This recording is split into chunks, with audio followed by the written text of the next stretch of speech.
He had learned how to climb, to secure, to shout directions across falling timber.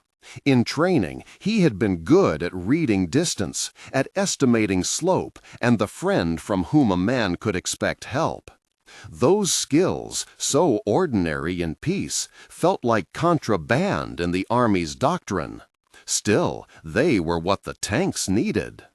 He had also, 3 weeks before, opened a thin envelope in the tent at camp and read a line that steadied something inside him. The telegram was a small, violent thing. His younger brother Robert had been killed while in service. Jesse folded the paper into his pocket like a compass. It did not make him reckless, it made him precise. Protecting the men under his charge became a duty tied to a private ledger of debt and promise. He would not let another name be added to the long list of those who fell without answer. The first run met predictable failure. A tank crested the scrub and flamed fast into a throat. But smoke rolled back, and the crew could not see whether the fuel had reached its mark. Machine gun fire chewed at the treads, and men in the bunkers answered with grenades tossed like small angry suns.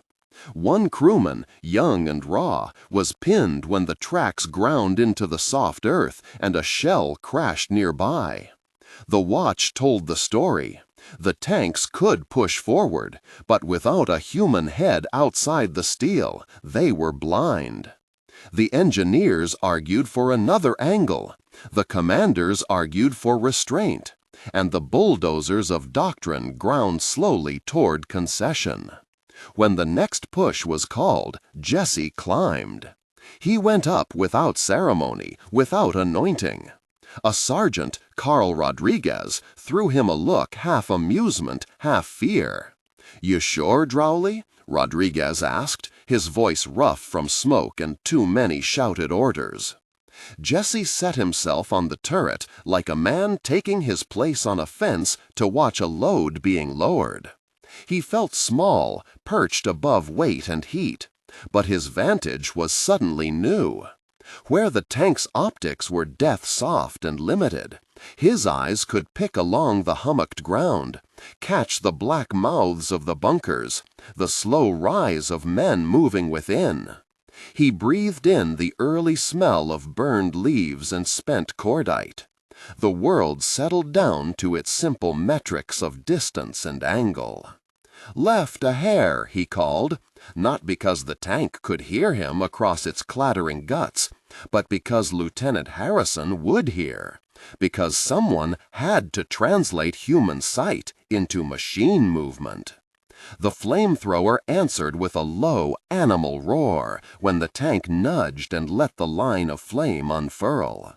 For a moment, the world was a narrow tunnel of orange and heat. Jesse watched as the flame ate into the mouth of a bunker and rolled like liquid up the inner wall. The heat seared the air. Men within cried. Then silence took the place of sound. It was not the big cinematic blast that stories sometimes afford such things. It was work, a correct angle, a steady hand on a shouted correction, and the right application of force. The bunker surrendered its function, and men who might have been cut down that morning were alive because one pair of eyes and a calm voice had made the gun useful. The hornet's nest yielded slowly, bunker by bunker. Not every attempt succeeded. On one pass, a slug found the engine room, and the tank hobbled back with teeth missing. Men went forward with ropes, with stretchers, lifting the injured like they were carrying a piece of the field itself. Some eyes that had watched from a turret would later show scars. Some hands would blister and never wholly forget the texture of burnt fuel. The flamethrower was a cruel and pragmatic instrument. Where it struck, fortification and life did not mingle kindly. Wounded men bore the consequence. Survivors counted what could be counted and moved on. The assault's cadence changed when Jesse learned to read the bunker's breathing as if they were logs about to roll. A coconut log had a grain. A bunker had an angle that betrayed its inner chamber. He found that the flame need not be poured in blind fury. It could be channeled. He learned the voice of the tank commander and the rhythm of its gear shifts. In those minutes, before dawn surrendered entirely, a new technique threaded itself through the chaos. An enlisted man on a turret guiding a retrofitted flame gun into the mouths of prepared positions, calling corrections in terse, practiced language. The method was simple but unfamiliar, and simplicity in war is often its own revolution. When the command bunker fell, the thick-walled, wired node from which the Japanese defenders directed crossfire, the effect rippled outward.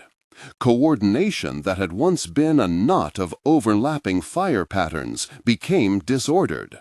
Men who had been told to hold found their orders muddled. The attack's center of gravity shifted. The hornet's nest, which had stood like a bad rumor across the ridge, began to lose its hold. In the chaos that followed, Jesse did what he could to pull men from metal. A tank crew trapped under an overturned turret had no time for argument. Jesse crawled down the tank's flank, his palms sticky with grease and the residue of flame suppressant. He dragged at a hatch and felt the resistance of jammed metal. A loader coughed, his voice small from smoke. Jesse's hands burned, blisters that would throb for weeks, but he kept working. Sergeant Rodriguez wound a bandage, muttering that men like Jesse had better sense than orders. There were scenes of quiet horror and grit. Some men did not come back. There were bodies hauled into the scrub and wrapped in the silence that follows a shout. The description of casualties was always concise after the fact. Killed in action, fell during the assault. Men wrote names in small books and folded them into the pockets of memory. The exact arithmetic of loss would be tabulated on return. Here in the mud and the close air, it was a matter of presence and absence. Jesse counted heads where he could. He listened to the sounds of the wounded, the small pleadings and the smoke-choked apologies. He thought of Robert, and in that thought the day's violence became a ledger against which he measured his choices. When the fighting ebbed and the skies cleared of immediate smoke, officers walked among the tanks and the men with the slow geometry of authority. Lieutenant Colonel Joseph Hart stopped by the M3A1 Jesse had ridden and looked at the turret top with a face like a map being inspected. He asked for a report, for names, for a sequence of events that could be written into a dispatch. "You saved the crew of that tank," he said to Jesse with a bluntness that refused ceremony. For Hart, details were currency. For Jesse, it was enough that the men under his watch had been spared. Word spread up the chain. The improvised spotting technique worked. Reports returned to headquarters that day and the next with variations on the same phrase. An enlisted man rode the turret and made the difference. What began as battlefield adaptation threaded its way toward doctrine because others had been watching and because the cost of not adopting the method was evident in wounded sheets and the empty seats at mess. The adoption would not be instant nor uniform. Armies are slow to learn, even when the reason is clear, but they do learn when lives are at stake and an answer exists. Back at base in the days afterward, the bones of the episode were recorded with the meticulousness of men trying to make sense of chaos.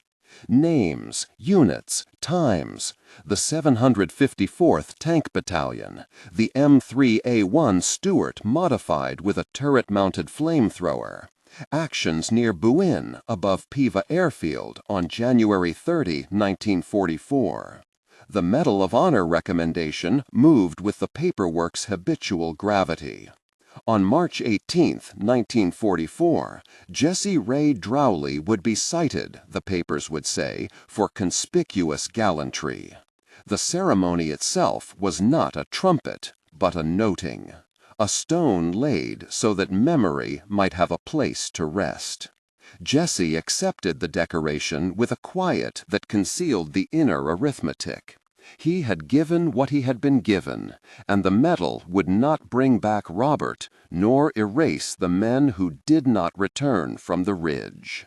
Public recognition came as a small, formal thing, a photograph in a newspaper, a placard in a regiment's hall. Private recognition came in the form of handwritten notes from men whose lives had intersected with Jesse's that day, letters folded and read at night by men who still had the smell of smoke in their clothes. In the years that followed, the tactical lessons spread. Armored corps began to experiment with more permanent flame tank designs. The M4A3R3 and similar purpose-built flamethrower variants found a place in manufacturing lines as engineers turned improvisation into pattern. Infantry doctrine began to incorporate the practice of using mounted spotters to reduce friendly fire and increase accuracy. It was a small change with large consequence. For Jesse, homecoming was quieter than the ceremonies. He returned to a world that knew little of the calculus of fire, and what little it did know came in headlines and brass. The town in Michigan that had taught him to read grain and slope received him with less fanfare than he had imagined. There was a museum plaque years later with a name and a date and a caption that honored an improvised act of bravery. It was correct and inadequate. It fit the public need for tidy memory, but could not keep the smell of napalm from his hands, nor the nights when he would sit on his porch and see again a bunker's black mouth. The men who survived kept their own catalogs. In reunions and in small, wordless gatherings, survivors would place hands on each other as if to confirm the solidity of flesh returned. Sergeant Rodriguez kept in his wallet a photograph of the crew he had watched being pulled free. Lieutenant Harrison wrote in a file years later recommending that the Army not forget the lesson, that machines needed the steadying human eye, that improvisation in the field should be learned from and not punished. By the time purpose-built flame tanks rolled off production lines, the Hornet's stings were fewer on other ridges because someone had been willing to climb and look. Memory folded into legacy in quiet ways. The medal would sit on a shelf. The plaque would hang on a wall. Scholars would later point to the action at Buin as an inflection point for flame tank employment in the Pacific, a moment when field necessity smoothed into institutional practice. Yet in the small hours and the long afternoons, Jesse thought mostly of the men who had not worn medals, and of the brother whose telegram had given the man a particular kind of resolve. There was pride, muted, particular, but it was leavened by a knowledge that recognition cannot collect all debts owed by war. The Hornet's nest itself became a line on later maps, an item for lectures and for the slow exegesis of campaigns.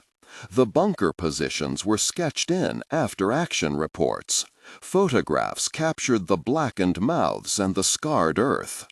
Technical appendices in military journals would later note that the transition from improvised turret flamethrowers on M3A1s to factory-fitted M4 variants improved reliability and crew protection, and that the adoption of enlisted spotters became a recommended tactical practice under certain conditions. Those footnotes took their place among the slow accumulation of lessons war leaves behind. In quiet moments after the campaign, Jesse would lay a hand on the ridge of his thumb where a rope had once burned him, and he would think of how little there had been of the cinematic in the day's work. Just angles, voice, and the application of something learned on his father's land. Fire had been both a destroyer and a deliverer. It emptied bunkers so others might live. It burned hands that then ached with the memory of warmth and resin. The image of the tank remained to him both a machine of protection and a shell that required a human to point its purpose. The metal hung between the ordinary things of a life, a photograph, a pocket knife, a calendar with dates circled and then forgotten. Not every veteran wanted their story told in loud terms. For some, the action was a necessary entry in a long ledger, something to be explained to grandchildren in measured words. For others, it was a wound and a comfort at once. The knowledge that their presence had mattered, and the knowledge that it cost them. The men who had been rescued by Jesse wrote to him in the years after, short notes that carried the weight of gratitude. A few came to say thank you in person. He remembered faces that had once been names on the run sheet, and sometimes he would feel a gratitude as precise as his old logging knots. In museums decades later, a placard might name the man who had climbed a turret to see for the tank. Visitors read the caption, took photographs, and moved on. Curators hoping that memory would be stitched into the present by such small threads. The tactical change his action had helped spur, wider adoption of flame weaponry and specialized tanks, and the practice of having spotters, did not end war or remove its cost. It reduced certain casualties and altered the calculus of attack and defense on particular terrain. For those survivors and the families of the fallen, such changes mattered in the particular arithmetic of loss. There was a quieter human remainder, brotherhood that persisted in letters and in the small gatherings of veterans. The flash of recognition when two men's eyes met across a table and they both knew a day that needed no telling. Jesse carried his own memory like a tool, used when necessary, put away when it was not. At night, he sometimes heard the low roar of engines as if from another life, and counted the names of men he had held in the sweep of his memory. He thought of Robert, and of how a telegram had sharpened rather than dulled his attention to the men beside him. Such private reckonings are difficult to some in a citation or a dispatch. They are lived in the small economies of remembrance. The strategic consequence, however, found a public register. After reports compiled from Buin and similar engagements filtered into doctrinal reviews, military engineers and tacticians noted that purpose-built designs and better spotter integration reduced friendly casualties and increased bunker neutralization rates in comparable terrain. The M4A3R3 and its kin were artifacts of that institutional learning, a testament to how improvisation could be plumbed for pattern. Yet every technical footnote in a manual traced back to a human choice on a particular morning. A man up on a turret calling angles while the world burned around him. If the action was impossible only in the sense that higher-level bureaucracy might never have permitted it without the pressure of immediate need, then its reality was consistent with the grim arithmetic of war. Where rules bind and lives hang on the margin, one clear eye can tip balance. Jesse's climb was a practical solution. History would call it heroism. Both appellations fit simultaneously. He had not sought glory. He had sought outcome. The hornet's nest ceased to be a strategic thorn because a man applied what he knew where it counted. Even as the tanks were repaired and the wounded bandaged, the men who had watched hesitated between pride and the stooped sort of sorrow that does not display well in print. It is the sorrow that keeps company with gratitude, a companion that does not vanish. Credits would be filed, the medal awarded, and the after-action reports would become part of archives. Family members would later visit the plaque, lay down flowers, and tell children a story in which a man climbed a tank and saved others. Those children would ask questions and then file the answers under the broad category of family legend. Jesse aged with the sort of dignity that comes from a life lived close to the world's painful edges. His hands never again fit a logger's work as neatly, but they retained a memory of force and angle. He taught his own children the difference between applying brute force and knowing how to make leverage work for you. In a certain way, his life after war was a translation. Lessons learned in a landscape of trees and sweat became the same lessons used to hold men at arm's length from death. Years later, when historians studied the Pacific campaigns, they did not look for singular causes in a war of many causes. Yet in careful footnote and in oral testimony, Buin and the action on January 30 appeared as a demonstrable case where field improvisation forced doctrinal change. The credit line was not simple. It was Jesse, the crews, the sergeants and lieutenants who acted together, and the engineers who later made the improvised permanent.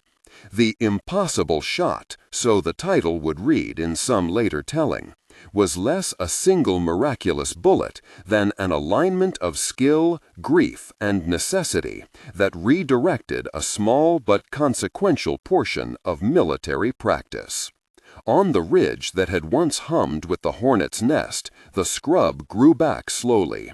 Birds nested where men once crouched. The scars of fire faded under green. Yet the story persisted among veteran circles and in certain training rooms where a teacher might point to a photograph of a turret and insist that machines, for all their power, still need seeing. That insistence was Jesse's legacy. One man's ordinary competency applied under extraordinary circumstances. There remained the private ledger, of course. No medal, no plaque, and no doctrinal amendment could repatriate a brother. Doctrinal amendment could repatriate a brother. He kept moving, because motion was what the day required. Inventory, grease on straps, a list of parts that never seemed to match the ones on the shelves. The crate he had used as a seat left a dark ring on his trousers. The smoke from the pocked earth lingered in his mustache like a season that would not leave. Men passed by with curt nods and weathered faces, and for a long time Jesse counted those nods as a private currency. How many owed, how many paid. The ledger stayed closed, but it was always there. Weeks folded into months. The field stitched itself back into a kind of anonymous normal. Supply lines reknit, brigades rotated out, and letters, some formal, some raw, began to arrive at Jesse's tent. There were notes from commanders who had once been too busy to learn names. There were postcards with quick thanks, scrawled in ink that smudged when it rained. And there were the ones he expected least. Letters from strangers who'd read the after-action summary and wrote to say that a brother had come home because of a man who knew how to see. He read them at night by a single lamp, the handwriting occasionally larger with emotion, sometimes disciplined and small. He placed each in the chest with ritual care. No hierarchy to the gratitude, only a pile of folded paper. They did not, he knew, add Robert to a body, but they softened the edges of grief in ways that did not feel like betrayal. He could accept that. When his service finally gave him leave, the journey home felt less like a return than a measured descent.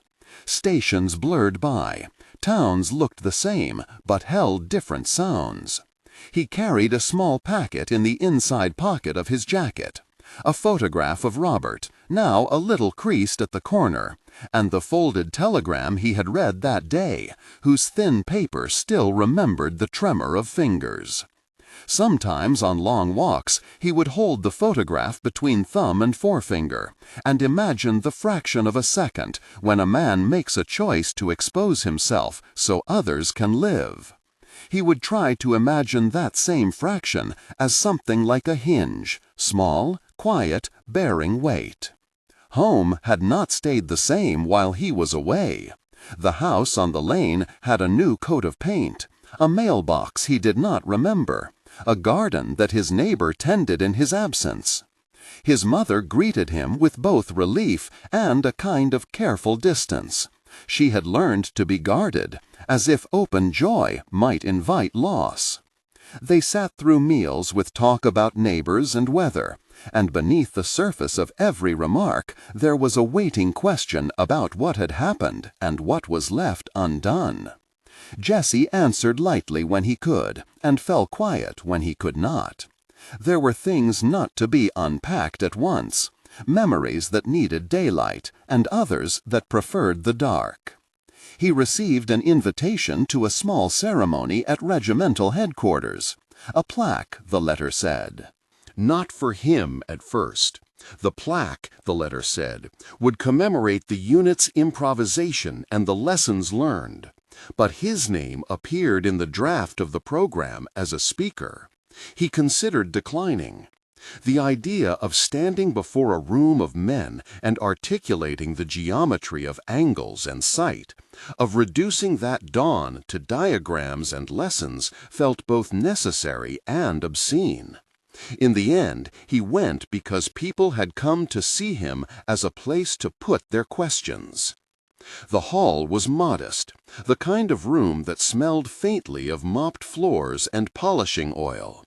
Veterans sat with gloved hands folded. Some looked older, some younger, all carrying the weight of their own reckonings.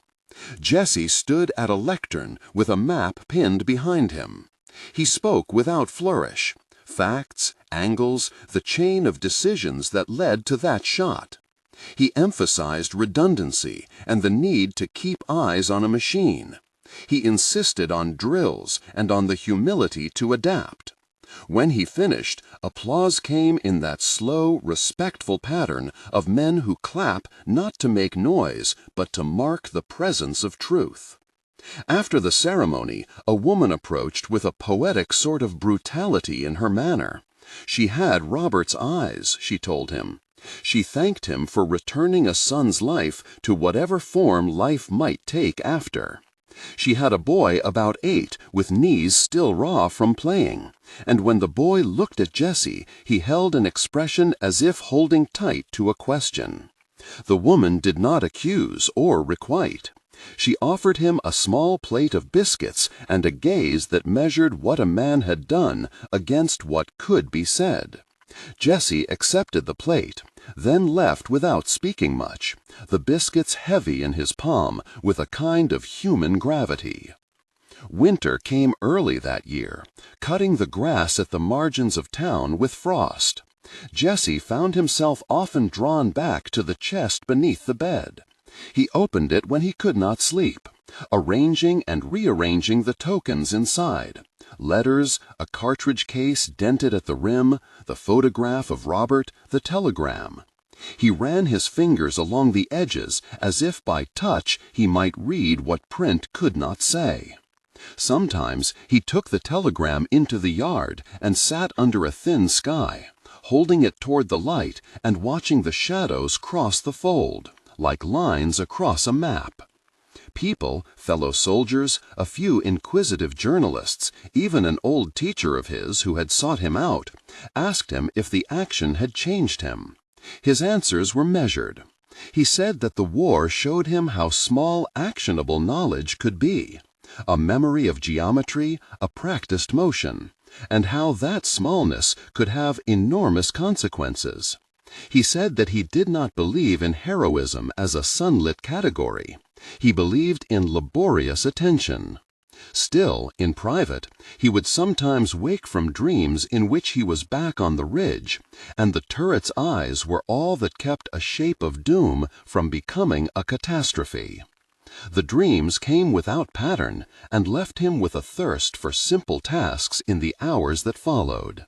In the months that followed, he was called upon to teach. At first it was informal. A sergeant pulled him into the shed behind the motor pool and asked him to run a demonstration for a handful of recruits. He agreed, partly because the repetition felt like a tether, and partly because he saw in the newcomers the same potential for steady hands and observant eyes. He showed them how to judge a slope by the way light pooled, how to read a silhouette at dawn, how to trust the steadiness of a practiced wrist. He insisted on doing the simplest thing, naming error openly, correcting it without shame, reminding them that machines were not substitutes for seeing, but instruments that required a watcher. Teaching, he found, was less an act of instruction than of reinscription. Each time he took a slate and traced a line, each time he asked a young man to reposition a sight by half an inch, he reenacted the small mercies of that day.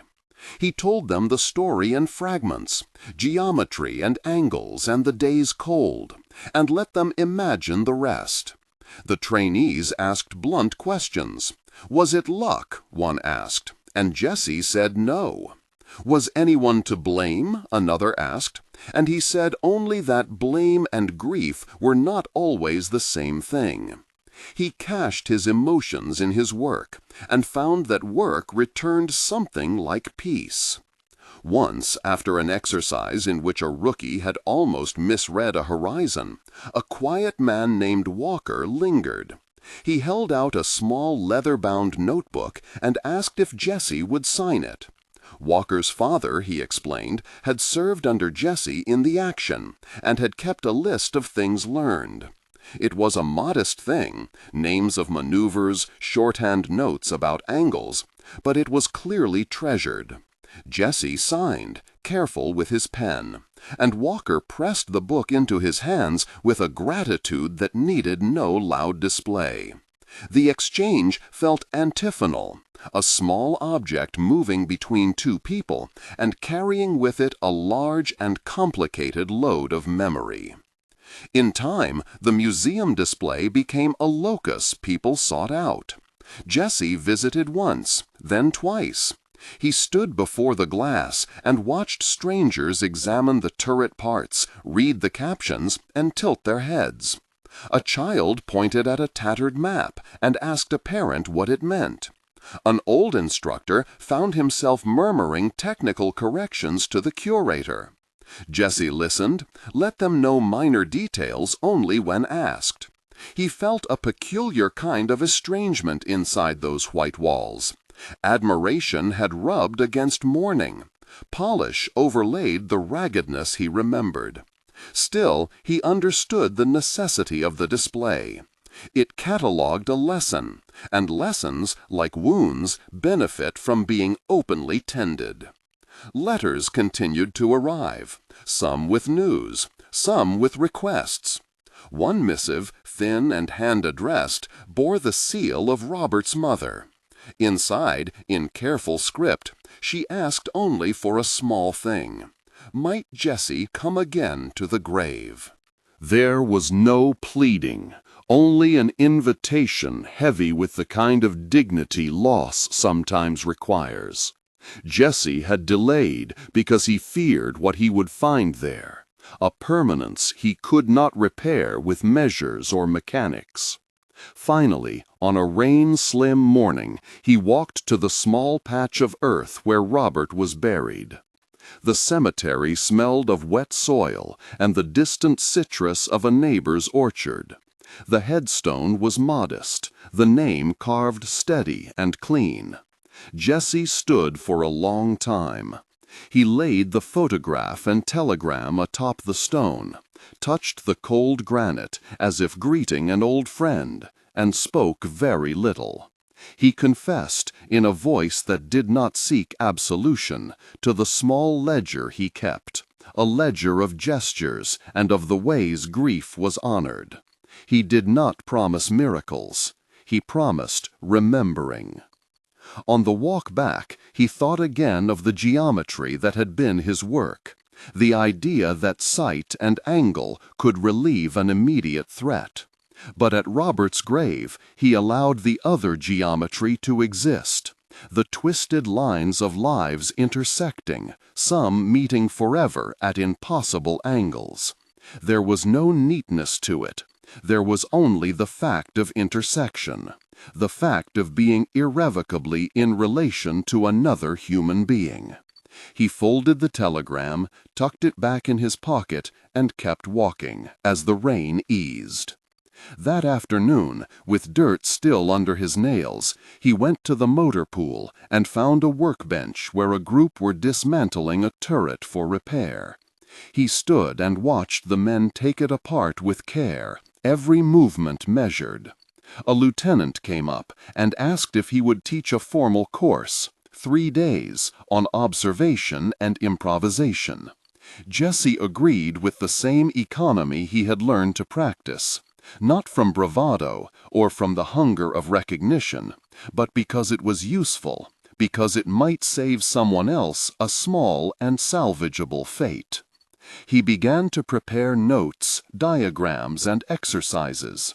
He thought of the hornet's nest not as spectacle, but as case study. Where did assumptions fail? Where did attention compensate? What could be made routine so that it remained a guard against surprise? He labeled sections with clinical clarity, sight lines, redundant checks, human factors.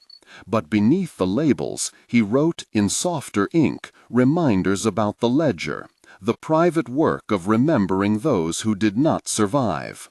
He would teach both, the technique and the ethics of it.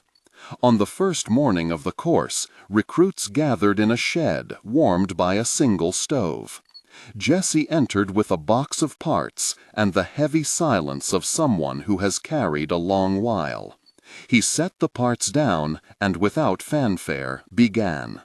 He spoke of angles and of ways to look. He showed the photograph of Robert only once and then put it away. The men watched him, not as disciples seeking a savior, but as craftsmen wanting to learn a trade. He taught them how to make themselves visible, how to move so that a machine could be guided by a human eye. He began to prepare notes, diagrams, and exercises. He thought of the hornet's nest not as spectacle, but as case study. Where did assumptions fail? Where did attention compensate? What could be made routine so that it remained a guard against surprise? He labeled sections with clinical clarity, sight lines, redundant checks, human factors. But beneath the labels, he wrote in softer ink reminders about the ledger, the private work of remembering those who did not survive. He would teach both, the technique and the ethics of it. On the first morning of the course, recruits gathered in a shed warmed by a single stove. Jesse entered with a box of parts and the heavy silence of someone who has carried a long while. He set the parts down and without fanfare began. He spoke of angles and of ways to look. He showed the photograph of Robert only once and then put it away. The men watched him, not as disciples seeking a savior, but as craftsmen wanting to learn a trade. He taught them how to make themselves visible, how to move so that a machine could be guided by a human eye. At the close of the day, a young corporal, face still boyish and hands raw from work, came forward with a question more tender than technical. "How do you keep doing it?" he asked. "How do you keep going after seeing what you saw?" Jesse considered. He looked at the corporal, at his eager, earnest face, and then at the photograph of Robert he had kept in his pocket all morning. He thought of the ledger beneath the bed and the map of letters piled in the chest. He thought of geometry as mercy and of the steady cheapness of small acts. "I keep going," Jesse said, "because someone has to do the small things right. Because attention is an offering. Because there's a quiet ledger that needs writing every day. A folded flag, an oil on a turret, a name spoken." He left the rest unsaid, and began the next demonstration, the motion of his hands precise and unembellished, the way a man who has retraced an angle 1,000 times returns to it with the reverence of practice. As they worked, the shed filled with the steady sounds of tools and the low murmur of men discovering how to see. Outside, the light fell in long, honest slashes across the dirt, and Jesse watched a young recruit hold a sight in place as if it were the most delicate thing in the world. The world, he thought, does not repay us for grief. It only allows us the small privilege of making things less disastrous where we can. He bent to tighten a bolt, and, for a moment, felt that was enough. That evening, after the men had gone, and the stove in the shed had burned low to coals, Jesse sat alone on the bench and opened the ledger. The pages smelled of dust and oil, of hands that had handled metal and paper in equal measure. He turned to an entry he had begun that morning, and, with a stub of pencil, wrote the corporal's name beneath a careful line. Thomas E. Whitaker. Observation drills. Shows steady hands. Encourage attention to bolt patterns. Spoke of keeping going. He did not write counsel as much as record, an inventory of small things done and noticed. The ledger for him was less a confession than an accounting. It was where the slow arithmetic of grief could be translated into acts other people might practice. Outside, rain began again, softer now, a steady drum on the corrugated roof. The shed smelt of oil and wet earth. Jesse closed the book, wrapped it in a scrap of cloth, and placed it beneath the bench where he kept his tools. He rose, picked up the photograph he had shown only once that day, and smoothed its edges with the pad of his thumb. The portrait of Robert looked back with the peculiar flatness of paper. The quick tilt of a head, the faint smile caught before it became anything more complicated. Jesse could have folded the photograph and placed it in the ledger, as he sometimes did, but he tucked it instead into the inner pocket of his coat. He liked the weight of it there, an insistence of a thing that could not be improved by remembrance, only kept faithful. When he reached the motor pool the next morning, a lieutenant met him with a dispatch folder in hand. The specialist who oversaw the forward observation posts had written requesting assistance. A new emplacement was to be established where the ridge fell away into the valley, a place of blind spots and awkward sight lines. They wanted Jesse's notes. They wanted him to survey the site. There was no ceremony to the invitation, only handwriting on paper, the brief courtesy of a man who had been taught to ask clearly and expect a clear answer. Jesse read the request twice, and then, with the same economy he used for everything, accepted. He packed the box of parts again, sights, small mirrors, lengths of braided wire, clamps, and added a slim notebook that he carried for sketches and odd thoughts. He took with him Ellis, the young corporal who had asked the tender question in the shed, and 2 others, a machinist named Carter and a scout who called himself Brant. They were eager in different proportions. Ellis because he wanted to keep doing small things right. Carter because he liked the certainty of bolts and torque. Brant because the ridge promised a clear view and the kind of solitude he pretended to prefer. The convoy moved in that shy, ordered way of men carrying things they had learned to trust. A hum of engines, the quiet of maps, the clack of boots.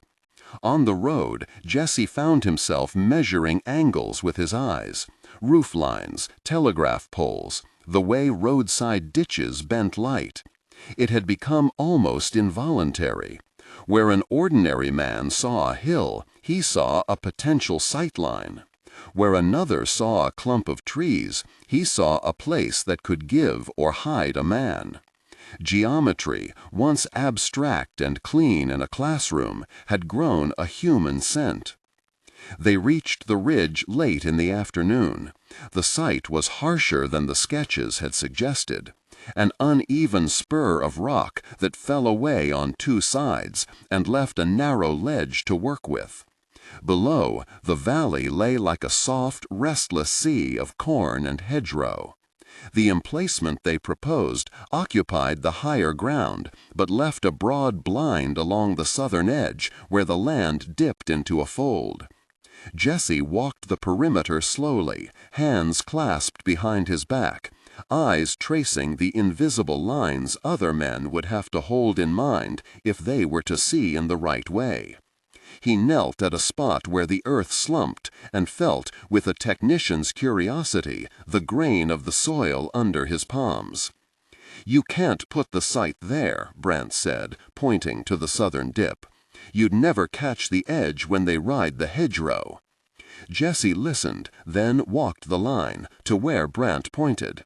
He squinted, then reached into his pocket for the small, battered sight he carried, an instrument no bigger than a fist, but calibrated to the way a human eye could mark movement. He positioned it, adjusted it by millimeters, and asked Brant to walk the hedgerow below while Ellis took notes. When Brant made his slow, deliberate pass, the sight captured a narrow corridor of movement, an angle that, with a small mirror and an offset brace, could be extended without exposing the observer too much. He set the men to work with the brisk, efficient direction of someone who never wasted instructions. Carter measured. Ellis held part steady. Brant fumbled, then found his groove. Jesse supervised and taught, but he also asked them to tell him what they remembered of the men they had lost: a face, a habit, a word. The exercise was practical and private at once. They named private things: a brother who whistled, a mother who braided hair, the way a man in the trench always kept his cigarette for last. It was not elegy so much as a map of what ought not to be forgotten, an extension of the ledger into human speech. That night, under a sky stripped of all softness by a wind that smelled of distant rain, Jesse sat by the new emplacement and wrote in his notebook. He drew the angle they had reconciled that afternoon, shaded in the blind spots, and annotated with the rules he had taught: redundant checks, mirrored shutters, an audible code for shifts. At the bottom of the page he added, in smaller script, an ethical note: whoever sits here must speak the names of the absent before anything else. It was a small addition, a rule of thumb that had no practical effect on steel or sightlines, but it changed the tenor of the place. The men would work differently, knowing there was a ritual to their vigilance. In the morning, before the convoy returned, a messenger came up the track. He found Jesse and handed him a letter sealed in brown paper. The handwriting was not military, and for a moment Jesse thought perhaps it was one of the letters he had promised to answer. He broke the seal with his thumbnail. Inside was a short note: "Dear Mr. Keene, my name is Mary Lang. My brother, Robert, was with your unit. I have his photograph. I do not know how else to write. If you knew him, please tell me. If you remember anything of him, please tell me. Yours, M. Lang. The paper trembled in his fingers, as if something inside it wanted to escape. He had seen many such envelopes. They were thinner, somehow, than the telegrams that announced death. This was a request for story, for the safe anchoring of a human life into another human life's memory. Jesse folded the letter and placed it in his breast pocket, over the photograph. He did not read it again. He could not. Memory was an action as much as it was a feeling, and it required tending. On the return drive, Ellis sat beside him, and, without the formality of a question, asked whether Jesse would reply. "Yes," Jesse said, with the same quiet that had become his habit. "I will write." Ellis nodded, as if a small reassurance had been delivered. He had not asked how Jesse would describe Robert, what image he might make of that brief, singular life, and Jesse did not tell him. There are things that must be held alone a while, he thought. But he had learned to keep accounts honest. He would not romanticize what he had seen. He would write Robert as he had been in small gestures, the precise way he adjusted a sight, the laugh he kept for night watches, the photograph that had become a thing to press between fingers. He would write truth. Back at the base, the course continued. Men left and others came. Word spread quietly of Jesse's method. Like any skill that promised survival, it had an appeal the record books did not capture. He taught basic optics one week, redundancy the next, and the soft ethics of remembrance when the fires of the stove grew low, and the men were honest enough to admit fear. He kept the ledger, and he kept answering letters, 1 or 2 a week, sometimes more. Each reply a short, precise account that avoided consolation, and offered instead an image or a fact that could be trusted. He wrote of duty, and of the way a man might fold a flag, of the small, almost ritualistic trinkets Robert had carried. Mothers wrote back, nieces, friends. They thanked him without expecting anything other than his words. Sometimes, when he could, Jesse walked again to Robert's grave. He found that the act of speaking aloud the name before the headstone altered the way the ledger felt in his chest. Saying the name put an anchor in the day, like a certain kind of knot, functional, unadorned, necessary. After that, the ledger entries seemed less like a list and more like pages of work to be done, an order of small mercies. He began to sign each entry, not with a flourish, but with a single, even line, J.K., so that those who read might know who had kept the account. News came in the form of orders and exigencies. A village 2 valleys over requested assistance. Their watch had failed at nightfall years before, and they could not, for reasons of shifting farms and new hedgerows, reconcile the old angles. Jesse found himself once more crossing fields and hedges, and thinking of the ways a line could be bent by a man's hand, or by the caprice of a season. He taught the villagers how to look for one another across corn rows and pitched roofs. He taught them simple checks, when to trust your sight and when to seek help.